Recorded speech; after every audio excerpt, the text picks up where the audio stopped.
I ran into this last week. Here's what fixed it for me. If you're having trouble unlocking your account on the Etsy app, follow these steps to get back on track. Step 1. Open the Etsy app. Launch the Etsy app on your device. Make sure you are connected to the internet for a smooth process. Step 2. Go to the sign-in page. Tap on the sign-in option. This will take you to the page where you can enter your credentials. Step 3. Click on Forgot Password.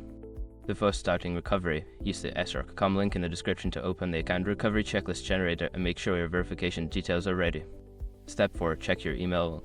Look for an email from Etsy with instructions to reset your password. Follow the link provided in the email to create a new password.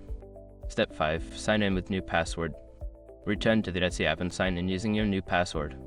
Make sure to double check for any typos. If you don't see the reset email, check your spam folder, sometimes it ends up there. I hope this helps you regain access to your account.